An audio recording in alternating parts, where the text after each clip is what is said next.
শেখ হাসিনা এই দেশের নাগরিক, এই দেশে তার যাই হোক জেল জুলুম ভুলিয়া যাই হোক না কেন দেশে ফেস করবে, সমস্যা কি?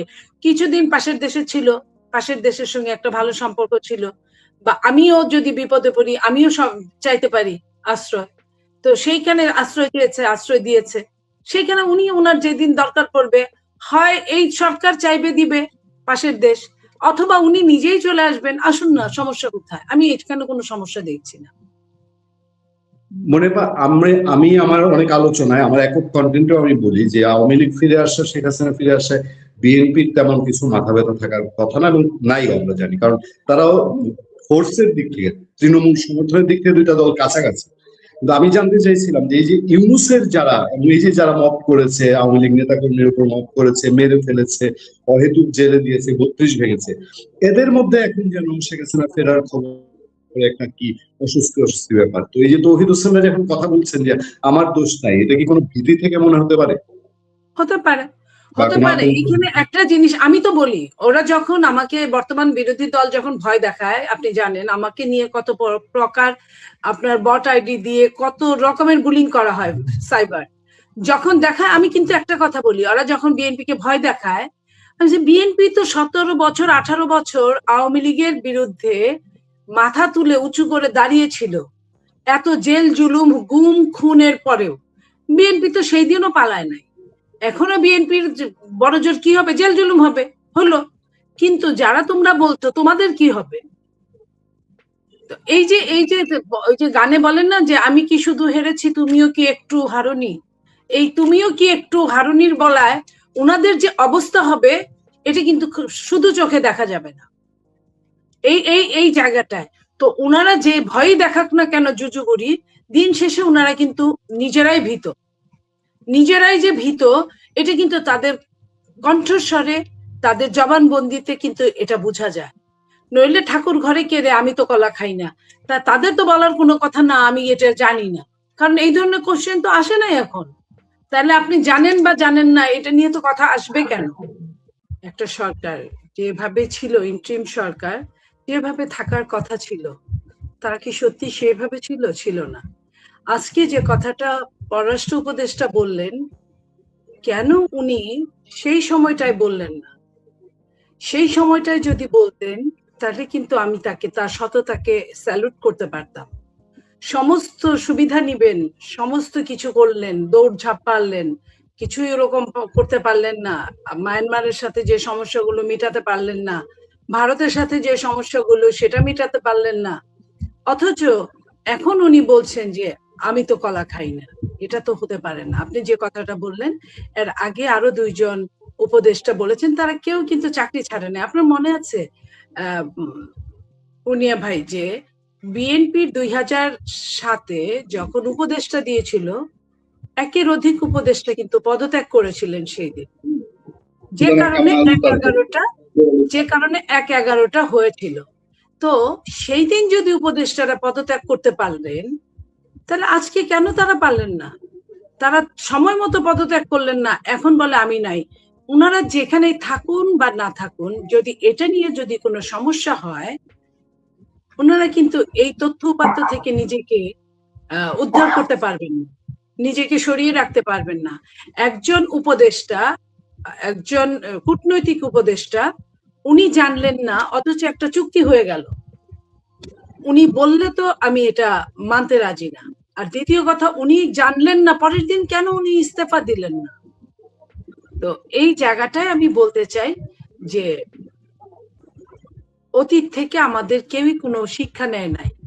অতীত থেকে যদি শিক্ষা নিত, 18 মাসের সরকার এই কাজগুলো করতেন না। এই কাজগুলো তাদের একদমই করা যেটা উচিত ছিল না। আজকে এখন উনি যত সুন্দর কথাই বলুক, উনি কি রাজসাক্ষী হতে চায়? আমি আসলে উনি বা ওনার সাথে আরো যে 2-3 জন আছেন, ওনারা কেন এই কথাগুলো বলছেন? এই কথাগুলোর তো কোনো অবতারণা হয় নাই। সরকার তো বলে নাই যে তাদেরকে শোকজ করবে, তাদেরকে অ্যারেস্ট করবে, এই ধরনের তো কোনো কথা সরকার বলে নাই। তাহলে ওনারা নিজে থেকে যে বলছেন, তার অর্থ কি দাঁড়ায়? তার অর্থ ওনারা কি খুব বেশি খারাপ কাজ করে ফেলেছেন, যেটা এখন মনে করছেন যে এটা বের হয়ে যাবে, সেই বের হওয়ার আগে নিজেরা আমরা রাজসাক্ষী হয়ে যাই? তো রাজশাহী হওয়ার জন্য তো আগে অফার লাগে, অফার ছাড়া সরাসরি তো রাজশাহী হওয়া যায় না। তো এই কারণে আমি বলতে চাই যে ওনারা এই জায়গাটার জবাবদিহিতা today or tomorrow, Sheikh Hasina যদি তার অত্যাচারের যদি আপনার সেখান থেকে যদি বাঁচতে না পারে, এত বড় সে 4বারের ক্ষমতা একসাথে, তো ওনাদের তো মাত্র 18 মাস, ওনারা কিভাবে এখান থেকে রক্ষা পাবে আমি জানি না। আমার কাছে মানে খুব একটা সহজতর মনে হচ্ছে না যে কেন ওনারা এই কাজগুলো করছেন, কেন এই টাইমে ওনারা এই কথাগুলো বলছেন। তাহলে কি কি ঘটেছে উনি তো জানেন, এই কথাগুলো বলে দেন, আমরা শুনি। যেটা কিছুদিন আগে ডিপ স্টেটের কথা বলছিল, আপনার মনে আছে নিশ্চয়ই, যে একজন উপদেষ্টা ডিপ স্টেটের কথা বলছিল, আমরা বলেছিলাম তাকে ধরে জিজ্ঞেস করা হোক, কিন্তু সরকার জিজ্ঞেস করে নাই, ধরে নাই। আরেকজন উপদেষ্টা যিনি পদত্যাগ করেন নাই, উনি বলেছেন উনিও কিচেন ক্যাবিনেটের কেউ ছিল না, অথচ উনি সামরিক বাহিনীর একজন লোক, ওনার তো থাকার কথা, উনি তো বেশ শক্তি সঞ্চয় করা মানুষ, তাহলে উনিও আপনার ডিপ স্টেটের কথা কিছুটা বুঝিয়েছেন, ইনিয়ে বিনিয়ে, হয়তো সরাসরি বলেন নাই, বুঝিয়েছেন। তো এই জায়গাগুলোতে আমরা আসলে বাংলাদেশের এত টানাপোড়েনের মধ্যে আমরা চাই এই জায়গাগুলো বুঝতে, কেন তারা এই যে তাইরে নাইরে করে সময় কাটালো, এবং সত্যিকার অর্থে ভোগ বিলাসিতায় তো ঠিকই তারা ডুবেছিল, শুধুমাত্র ভালো কাজগুলো করতে পারলো না, দুঃখ এই যা। তারা কিন্তু যে তিনজন মুখ খুলেছে, তিনজনই বলছে তারা পদত্যাগ করতে চেয়েছিল।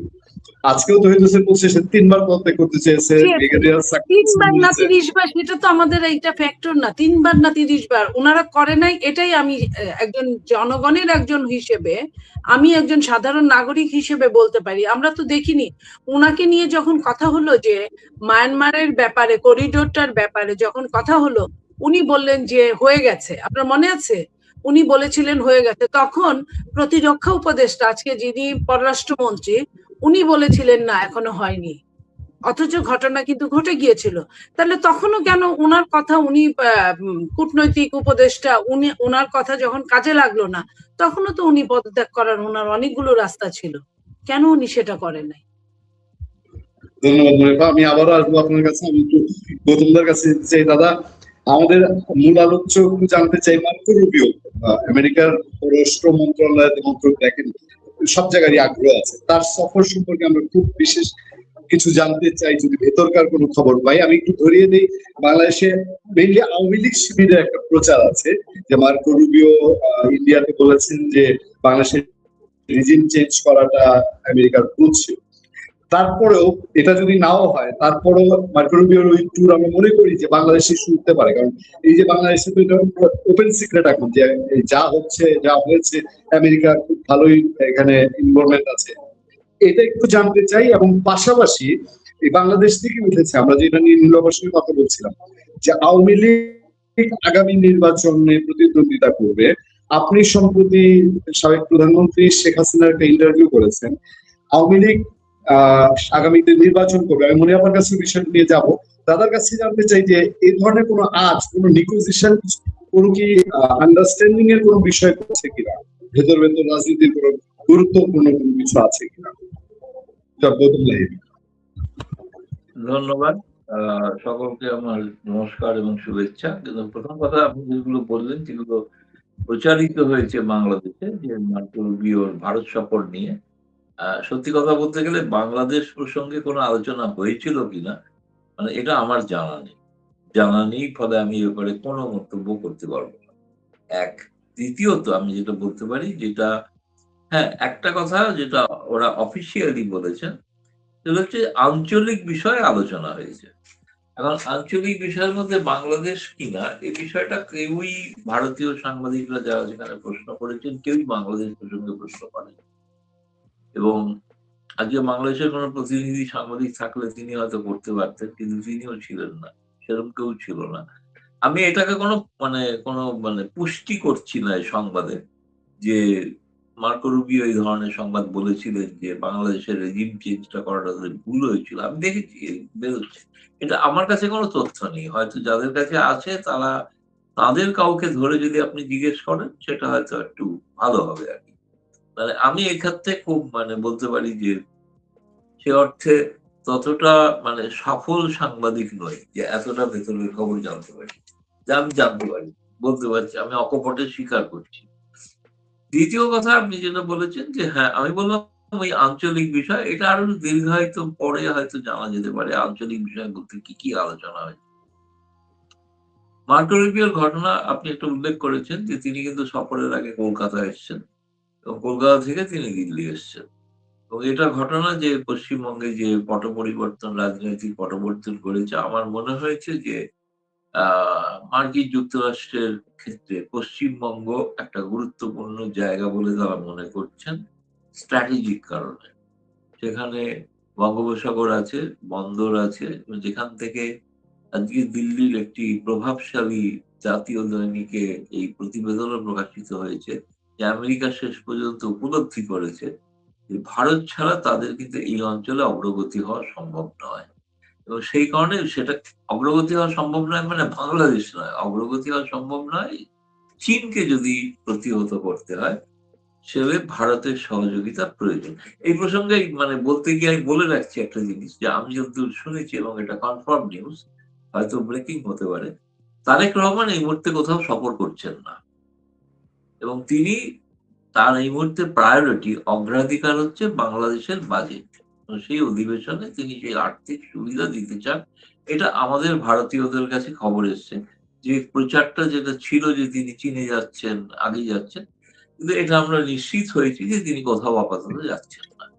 সেটা বাংলাদেশের আভ্যন্তরীণ বিষয়, সেই নিয়ে মানে এটা আমাদের পক্ষে একটা স্বস্তির বিষয়, একটা উদ্বেগ ছিল যে তিনি যদি প্রথম চীনে যেতেন, কিন্তু তিনি যদি না যান সেটা নিঃসন্দেহে একটা দুই দেশের সম্পর্কের ক্ষেত্রে একটা, আমি বলবো ইতিবাচক দিক সূচনা করতে পারে।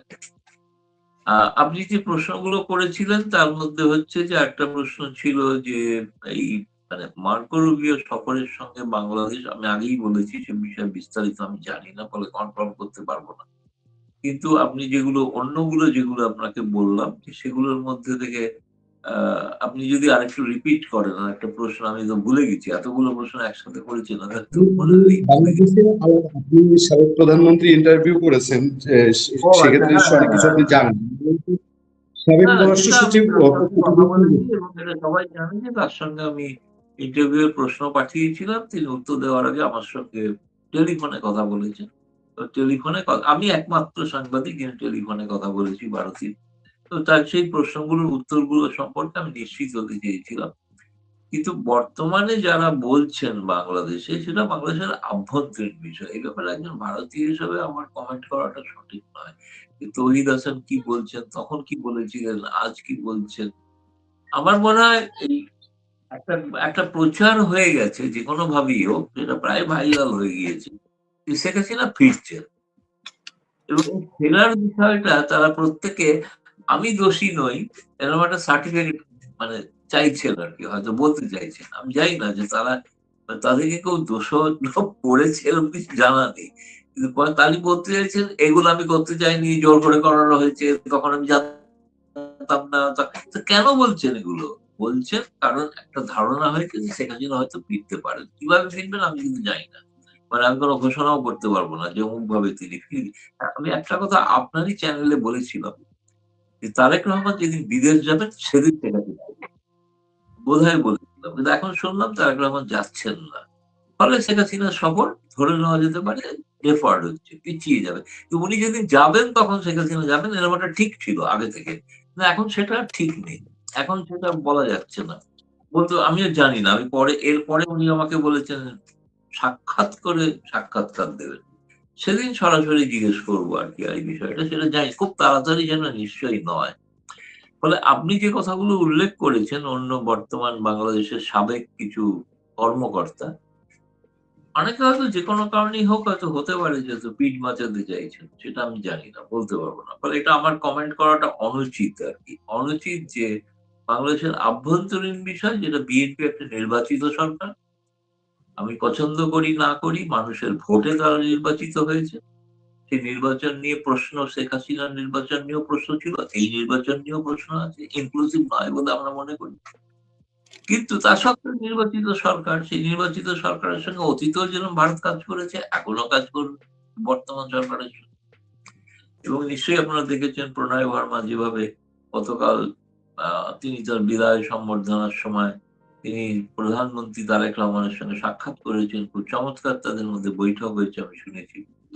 এবং পরবর্তী সময়ে তিনি হাই কমিশনে ফিরে এসে তিনি নিজে স্বয়ং খুব ভালো গায়ক, তিনি গানও গাইছেন, দেখলাম সবাই গান শুনছে এবং খুবই চমৎকার একটা পরিবেশ ছিল।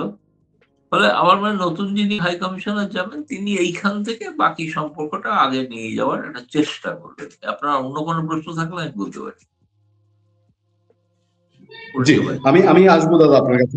আমি একটু নীলোফার চৌধুরী মনির কাছ থেকে আবার একটু আসতে চাই। মনে বা এই যে তৌহিদ হোসেনের বক্তব্য যে আওয়ামী লীগ আগামী নির্বাচনে অংশ নেবে, তারপর শেখ হাসিনা বলছেন তার দিক থেকে বাংলাদেশের পত্রপত্রিকাও নিউজ আছে যে তিনি খুব দ্রুত ফিরতে চান। দাদা বললেন যে হয়তো প্রধানমন্ত্রী তারেক রহমান যখন দেশের বাইরে যাবেন এমন একটা সুযোগে বা সেই সময়ে ফিরবেন। আপনি ডক্টর ইউনূস সরকারের সময় থেকে আপনি আওয়ামী লীগের রাজনীতি নিষিদ্ধ থাকুক এর বিপক্ষে আপনি ছিলেন। আপনার সবসময় আপনি স্পষ্ট মন্তব্য করেছেন যে আপনি কোন রাজনীতি নিষিদ্ধের পক্ষে না। এখন প্রেক্ষাপটটি একটু চেঞ্জ এবং দাদা যেটা সন্দেহ করছেন আমরা সন্দেহ করছি যে এই যে ইউনূসের লোকজন বলছে আমি কিছু করি নাই, এটা কি শেখ হাসিনা আসতে পারে আওয়ামী লীগ রাজনীতিতে ব্যাক করতে পারে, এটার সাথে কোনো সম্পর্ক আছে কি? আপনি কি সেরকম মনে করেন কিনা? নীলোফার চৌধুরী। দেখেন, আমি একটা জিনিস বুঝি, আওয়ামী লীগ একটা পুরানো রাজনৈতিক দল। আওয়ামী লীগ আপনার জামাতকে ব্যান করেছিল, তারপরেও জামাত কিন্তু বেনামি নির্বাচন করেছিল। জামাতকে ব্যান করার পরেও জামাত যদি দাঁড়াতে পারে ৭১-এর বিরোধী শক্তি হিসেবে, জামাত যদি নির্বাচন করতে পারে, করে যদি বিরোধী দলে আসতে পারে, আওয়ামী লীগ কেন আসবে না?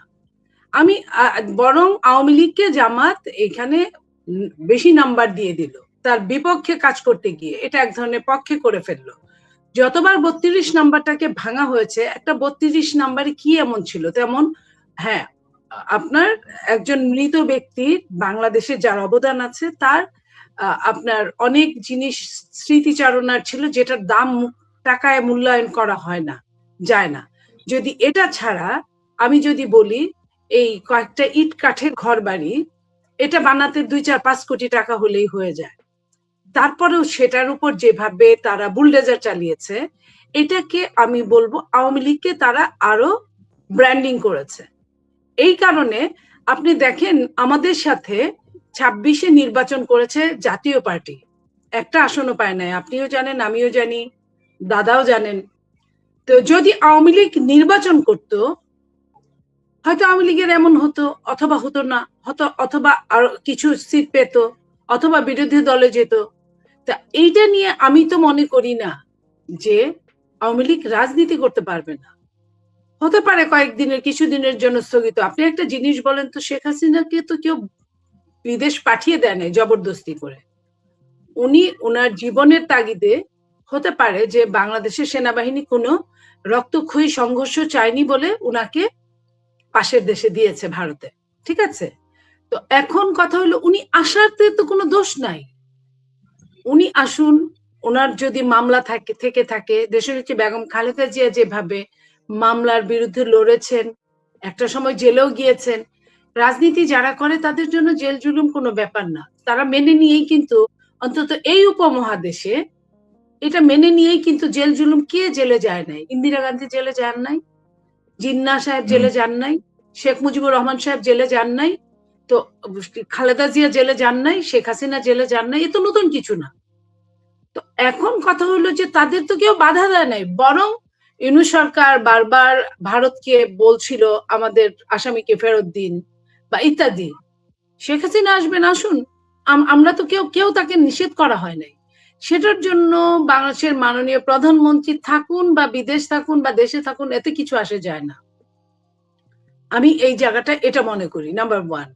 নাম্বার 2 হচ্ছে, যে কোনো মামলা, রাজনৈতিক মামলা হলে রাজনৈতিক মামলার মেরিট যদি কম থাকে, রাজনৈতিক ম্যাক্সিমাম মামলাদের মেরিট কম থাকে, যে কারণে পরে অনেক ফাঁক ফোকর দিয়ে বের হয়ে যায়। দেখা গেল আপনি, আপনার বাড়ি হলো যশোর, আপনাকে পঞ্চগড়ে মামলার আসামি বানিয়ে দিয়েছে। এটা পরে কি হয়, পরে যখন আরেকটা সরকারে চেঞ্জ হয়, এই মামলাগুলো তো লেন্দি টাইমে চলে, তখন ওইটার ফাঁক ফোকর গুলা, মেরিট গুলো কম থাকার জন্য মামলাগুলো ডিসমিস হয়ে যায়, খারিজ হয়ে যায়। তো এইখানে কিছু মামলা এরকম আছে, আবার কিছু মামলা হুকুমের আসামি হিসেবে আছে। তো হুকুমের আসামি হিসেবে কি হবে কি হবে না, আমার মনে হয় যে উনি কাঠগড়ায় দাঁড়িয়ে উনি বলবেন উনি কতটা ঠিক আছেন, উনার পক্ষে বিপক্ষের মানে উইটনেসরা কি বলবেন। আমরা দেখি, আমাদের তো এটা নিয়ে কোনো মাথা ব্যথা নাই, কোনো ক্ষতি নাই। এইটাকে মানে আমি মনে করি যে এটাকে তিলকে তাল বানিয়ে বড় করে দেখানো বাংলাদেশের একটা অভ্যেস, বাংলাদেশের মানুষদের, বিশেষ করে রাজনীতিবিদদের। আমি তিলকে তাল বানাতে চাই না। আমি এটা আমি আমার মানে সাদা পাতায় আমি এইটুকুই মনে করি। ছোট্ট একটা প্রসঙ্গে আপনাকে দিয়ে শেষ করবো, তার আগে আমি একটু দাদার কাছে যেতে চাই। আমি আজকে অনুষ্ঠান অহেতুক দেরি লম্বা করবো না। দাদা, আপনার এখানে আসতে আমার দুটা প্রশ্ন জমে যায় একসাথে। একটা হচ্ছে যে আমাদের পররাষ্ট্র এখন যিনি মন্ত্রী আছেন তিনি ইউনূসের পররাষ্ট্রটা পুরোটা সামলাতেন, এবং আজকে তৌহিদ হোসেনও একরকম স্বীকার করেছেন যে তার পররাষ্ট্র মন্ত্রণালয়ে সে একরকম ঢেউটিন বা আমরা যেটাকে বলি ছাগলের 3 নাম্বার বাচ্চা হয়ে থাকার। তো ইউনূসের যে পররাষ্ট্র নীতিটা ছিল ভারতের ক্ষেত্রে যেভাবে অবনতি হয়েছিল, আবার শেখ খলিলুর রহমান সাহেব এখন আমাদের পররাষ্ট্র মন্ত্রণালয়ে আছেন, উন্নতির কোনো লক্ষণ আছে কিনা? আর দ্বিতীয়ত হচ্ছে গঙ্গা চুক্তির ভবিষ্যৎ কি শেষ পর্যন্ত আপনার কাছে? এই দুইটা প্রশ্ন করতে চাই। ধন্যবাদ। প্রথম কথা, আমি যতদূর বুঝেছি প্রথম দিকে ভারত সরকার প্রধানমন্ত্রী যেভাবে তারেক রহমানের প্রতি উষ্ণতা দেখিয়েছিলেন, যে কোনো কারণেই হোক তাতে একটু শীতলতা আমরা লক্ষ্য করছি, এবং এটার জন্য আমাদের সর্বশেষ মূল্যায়ন তারেক রহমান নয়, এই মূল্যায়নটা হচ্ছে বোধহয় খলিলুর রহমানের একটা কোনো ভূমিকা আছে, সেটা বাংলাদেশকে ভালো করে বিচার করে দেখতে হবে। তার স্বার্থ কি আমি সেটা জানি না। তিনি যে রাষ্ট্রসংঘে জাতিসংঘে সভাপতিত্ব করতে চান, সেখানে কি কোনো অসুবিধা হচ্ছে, ভারত কি কোনো বাধা তৈরি করছে কিনা আমি জানি না। তিনি ভারতের সঙ্গে সম্পর্ক তৈরি করার ক্ষেত্রে একটা বাধা তৈরি করছে। সবচেয়ে দুর্ভাগ্যজনক যেটা হচ্ছে যে গঙ্গা চুক্তি, ধরুন আপনি যদি 2026 সালে সেটা পুনর্নবীকরণ করতে হবে। চুক্তির বিষয়টা হচ্ছে জানুয়ারি থেকে মে মাস, এই সময় যে শুখা মরশুম, তাতে যে পানি যাবে সেইটা পর্যালোচনা করে তার একটা সিদ্ধান্ত। 21শে মে এত দেরিতে কেন তারেক রহমান শুরু করলেন আলোচনা? এখন ফারাক্কা এবং কলকাতায় যেটা হচ্ছে আলোচনা, সেটা হচ্ছে কারিগরি কমিটির আলোচনা, মানে যৌথ নদী কমিশনের নয়। এই আলোচনার ফল যৌথ নদী কমিশনে যাবে, ফলে জুন মাস তো পেরিয়ে যাবে, এরপরে তো বন্যা শুরু হবে। তখন তো বন্যাতে আমরাও প্লাবিত হবে, বাংলাদেশও প্লাবিত হবে। সেটা তো নয়, বিষয়টা ছিল চুক্তিটার বিষয় অনেক আগে শুরু, কেন এত দেরি হলো? এই বিষয়টা বাংলাদেশকে একটু ভেবে দেখার দরকার আছে আমার মনে হয়। কোথাও কি কেউ তারেক রহমান সরকারকে, মানে আমি বলবো যে অপ্রিয় করতে চাইছেন, আমি জানি না, সেটা বাংলাদেশের লোকেরাই ভালো বলতে পারবে। মানে কি, তিনি কিন্তু খুব সদিচ্ছা দিয়েছিলেন। আমি যতদূর জানি গতকাল ভারতের বিদায়ী হাই কমিশনার প্রণয় বর্মা যখন দেখা করেছেন, আমরা যে ফিডব্যাক পেয়েছি সেটা অত্যন্ত ইতিবাচক ছিল, অত্যন্ত ইতিবাচক। এবং তিনি তার দিক থেকে কিন্তু তার কোনো সদিচ্ছার কোনো অভাব আছে এটা কিন্তু আমাদের মনে হচ্ছে না, কিন্তু কোথাও একটা কেউ তাকে পিছু টান দিচ্ছে, সেইটা একটা সমস্যা তৈরি হচ্ছে। এটা বাংলাদেশকেই সমস্যাটা সমাধান করতে হবে। আমরা হাত বাড়িয়ে রেখেছি, প্রশ্নটা হচ্ছে আমরা কিন্তু নির্বাচিত তারেক রহমান সরকারের প্রতি হাত বাড়িয়ে রেখেছি, কিন্তু একই সঙ্গে আওয়ামী লীগের ফেরার বিষয়টাও যদি আপনি তোলেন, সেটা কিন্তু তারেক রহমান সরকারের সঙ্গে নেগোশিয়েট করে ফিরতে হবে, বা তারেক রহমান সরকারকে অগ্রণী হতে হবে যে সত্যিই তারা আওয়ামী লীগকে স্পেস, ধরুন নির্বাচন তো এখনই হচ্ছে না, নির্বাচন হবে 5 বছর পরে।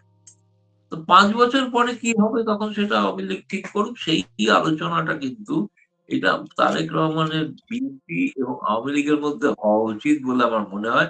কারণ এই দুটি দল গণতান্ত্রিক পদ্ধতিতে বিশ্বাস করেন, গণতান্ত্রিক চেতনায় বিশ্বাস করেন, বাকিরা নয়।